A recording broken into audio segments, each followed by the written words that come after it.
welcome to a review of the action camera by Apeman called the TRAWO. It's a 4K action camera, offers quite high spec in relation to what you pay for it. I thought I'd take a look at it and let you guys know what you think, or know what I think. So I decided to get an action camera for cycling. That's my kind of reason for wanting one. And to record, you know, if I go for the nice little journeys and a bit of off-roading and everything, I thought it might be quite nice to keep a video record of some of that. And this is the second action camera I've had. The first one was Cam Park, and I wasn't that happy with the quality in the end. So reading review, I bought the Cam Park having not read a review, just going on specification. And then I decided to dig into it. And this actually, for budget action cameras, actually scores quite well. So I decided to go for this one, and I'll just walk you guys through it. So looking from the back, on the left hand side, there's a little cover on this one. You've got your SD card, which you can put 128 gigabytes in there. I've put 64 in, but you can put up to 128. You've got your micro USB charging port, which also connects to the computer, and you've got a mini HDMI connector as well. So I haven't tried that, but I assume you can then play straight to devices like a television and watch videos. On the right hand side, you've got sort of selection buttons, so to go up and down as you go through menus and screens and bits and pieces, which I'll show you. So as you go into it, you've got various different modes. I'm going to start with settings. So with the video settings, I've opted to go for 1080 at 60 frames per second.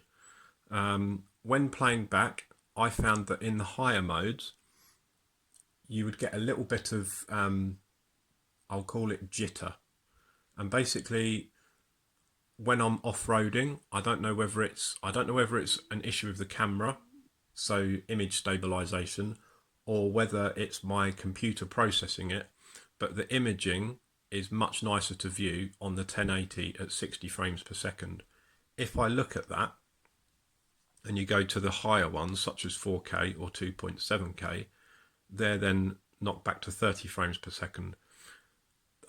If you move the camera around a lot, I would say go for the 1080, whereas if you're not moving the camera around and not, you know, shaking it basically, as I would be off-road on a mountain bike, the 4K modes work lovely. But as I say, for me, traveling up to say 20 miles an hour ish, off-road, bouncing the bike about, I found that the 4K and the 2.7K was a little bit testing for the camera and a little bit wanting. So I've opted for the 1080p.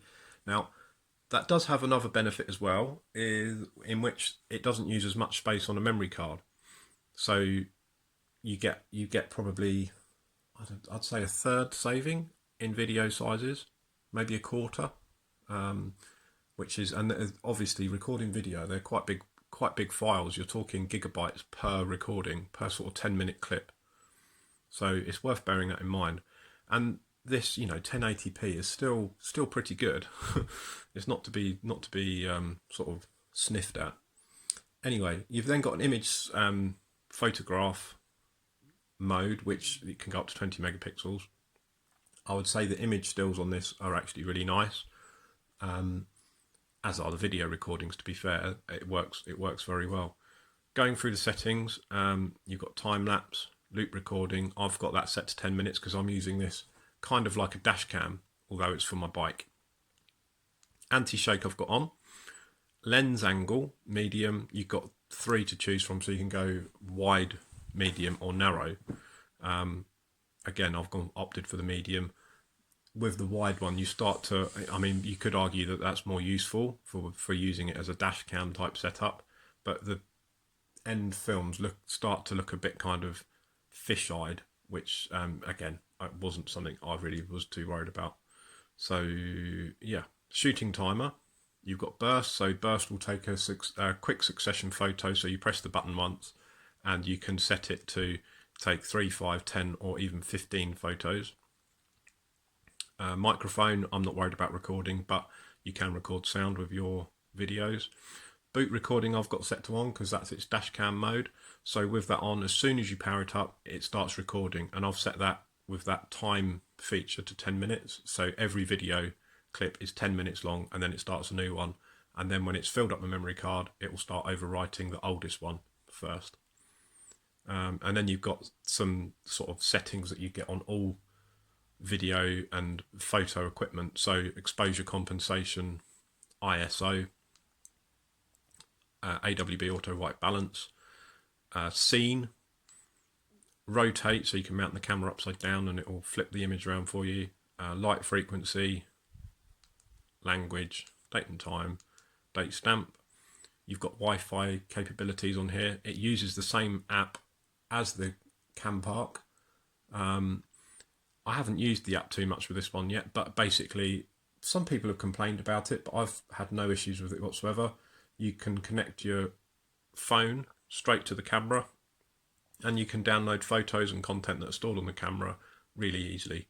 And yeah, I've got no issues with it whatsoever. Beep sound, screensaver, auto shut off, delete, format, card speed test. One thing I will mention is with this, you do have a card speed test function. I put a brand new integral 64GB card, which was class 10 U3 rating, and I popped it in there and I had no issues with the card speed test. I have read or watched some other videos where people have expressed issue with that, but I had no issues with the memory card I popped in there. And that's all of your settings. So then you've got film mode, and that's saying there, again, I'm not sure how many videos I've made, but with a 64 card, it's saying I've got 2 hours, 54 minutes and 33 seconds of recording. You can see there 10 minutes of recording, no microphone. My battery's starting to discharge a little bit. And it tells you all the settings across the bottom here for your imagery, which it's quite nice actually, really nice.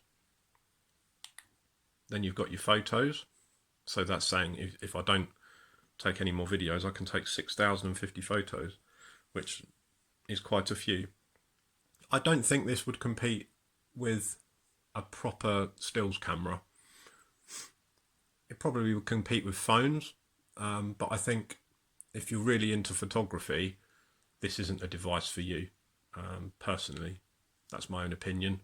I think you can get better for just because of the wide-angled lens. I don't think photos look quite as they should do. But having said that, the photos that I have taken are perfectly usable and are perfectly good. And that's your playback function. And then back to the menu. So that's the Apeman A100. It's their, I think it's their top one, to be fair. It's the top one they do. They do some lower ones which have slightly lower imagery quality. But yeah, I opted to go for this one. And I have to say, I'm really happy with it. For the use that I've bought it for, does the job. It's everything I wanted it to be. So that's it. I hope you enjoyed my review and a little quick walk around with the A100 by Apeman. Like and share and follow and subscribe and all of the above. I hope you enjoyed the video. And we'll see you again soon.